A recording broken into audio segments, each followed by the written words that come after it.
Across farm fields, creek bottoms, and the trimmed edges of suburbia, crews assemble a moving perimeter. Steel panel traps wired to cameras, aircraft teams staged for daylight windows, and bait stations built like checkpoints. The constraint is precision. Gates can't drop early, and bait can't invite anything that isn't a hog. So the system leans on remote trigger smart traps, aerial sweeps, and mechanically gated feeders, tools designed to collapse a population instead of scattering it. Get the timing wrong or foul the bait chain, and the survivors learn, disperse, and the damage keeps migrating. We're going to map the control sequence, the training window, the simultaneous closes, and the follow-up sweep, and the one timing rule that keeps hogs from learning how to beat it. This isn't a hunt, and it's an attempt to reduce damage by removing entire family groups, sounders, in one operation, instead of pushing them onto the next property. The operators aren't just one agency. It's landowners, contracted control crews, local officials, and residents who live with the outcome, all trying to act like one coordinated unit. And the scale is blunt. Texas is often described as holding more than 2 million feral hogs. The economic pressure doesn't come in one dramatic event. It comes every season. One commonly cited estimate puts agricultural losses around $119 million per year, tied to 2019 data. And when projections add broader property impacts, some reporting has pushed total losses toward nearly $500 million per year. Biology compounds the risk. Hogs reproduce quickly and adapt fast, so leaving survivors can refill the map you just cleared.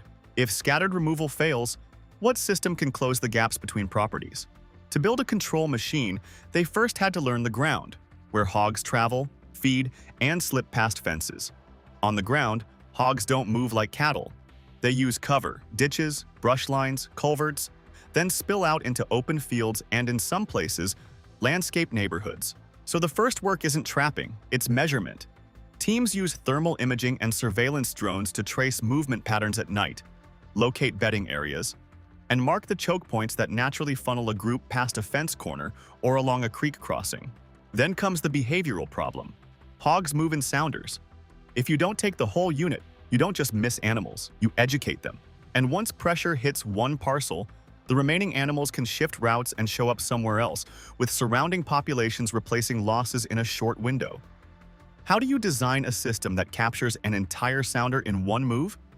With the terrain mapped, planners break the effort into subsystems: detection, capture, aerial suppression, and chemical control, and define the interfaces. Design logic, the system diagram in words. Think of it like an engineered campaign with connected modules. One module is surveillance. Thermal optics and drones that find where the animals actually concentrate and which corridors they reuse. Another is capture, smart traps, steel enclosures paired with cameras and mobile connectivity, so an operator can watch live video and close a gate remotely only when the whole sounder is inside. A third module is aerial suppression. Aircraft used to sweep wide areas quickly once ground pressure starts forcing movement. A fourth is targeted bait delivery. Feeders that physically restrict access, and, where allowed, regulated toxicants deployed through staged protocols. And in residential edges, the civil layer matters too. Fencing and coordinated local actions to keep hogs out of parks, trails, and backyards. The governing principle is synchronization. If you apply pressure in one spot at a time, you create an escape valve. If you coordinate, you shrink the escape routes. The interface that breaks everything is the gate. Fire early, and you don't just lose that night, you may condition survivors to avoid metal, avoid bait, and shift activity windows. What enabling works do you need before any gate can safely drop? Before capture begins, crews have to stage hardware, access, and communications that make the field units usable. You can't just drag a trap into a pasture and call it a system. First, crews create the temporary job site, staging yards where trap panels, gates, cameras, batteries, and feeder parts can be assembled, tested, and loaded in the order they'll be deployed. Then they solve access. Vehicles have to reach corridors quietly and repeatedly, often at night, to service units without blowing out the area and forcing the herd to reroute. Material flow becomes the build. Traps, cameras, and bait move to pre-selected lines identified by thermal and drone work, while operators share calendars so training windows align with removal windows. The bottlenecks are real. Smart trap setups can cost thousands of dollars, plus ongoing mobile fees and maintenance. so coverage is limited unless groups pool resources. And even with funding, time is the limiting reagent. Hogs need a training period before the equipment actually works. Along neighborhood edges, the enabling work includes coordination, access windows for crews, fence line tweaks, and safety planning so pets and people don't intersect with the operation. Hardware in place is useless if hogs can tip it or non-targets can breach feeders. With access set, the next step is anchoring and hardening the field equipment so hogs can't lift, drag, or breach it. Foundation/anchoring/ground improvement. In this build, foundation doesn't mean concrete. It means keeping steel and bait stations where you put them, under constant brute force testing. Traps and feeders are typically anchored with ground posts, stakes, or anchors so a sounder can't shove a panel out of alignment or lever a door until it gaps. Quality control is basic, but it has to be consistent. Crews check seating, hardware connections, and then proof-load the anchoring to a standard before they trust the system with a full capture attempt. Because the failure mode isn't subtle, a shifting trap ring can create partial entries. A tipped feeder can dump bait, attract everything, and turn your targeted site into a contaminated feeding zone. Mitigation is mechanical design. Some bait stations use guillotine-style doors or magnetic mechanisms that demand hog-level force, helping exclude animals like raccoons, deer, and birds. Even with solid anchors, the cycle fails if the capture sequence is wrong. Now the core build cycle: how crews set, train, verify, and close traps without leaving survivors. Core build sequence: vertical/linear/planar. The repeating cycle starts with setout. Crews place panel traps along the mapped travel lines, level the ring so gaps don't form under the fence, mount cameras with clear sightlines, and connect the gate actuator and communications so an operator can see and control the door remotely.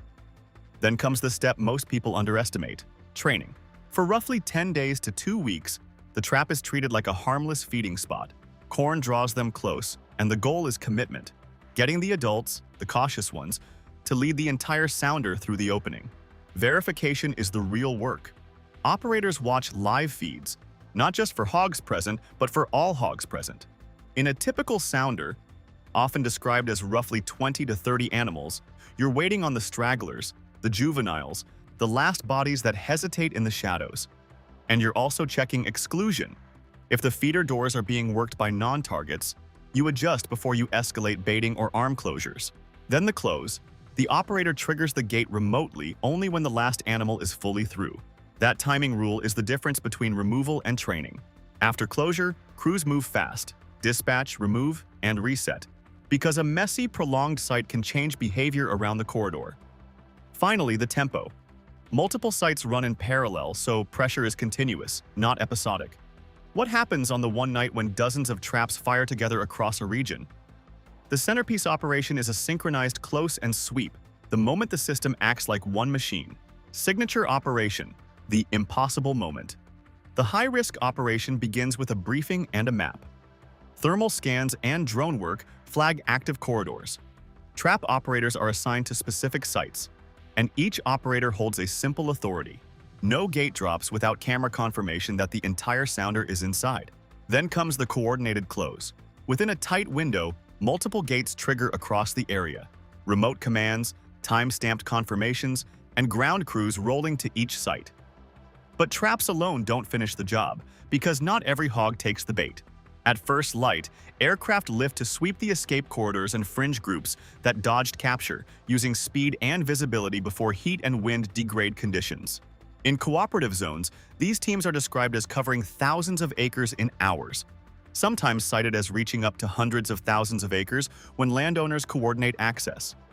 Control is procedural, planned flight paths aimed at choke points identified during surveillance, short mission windows, and staged refuel and crew readiness.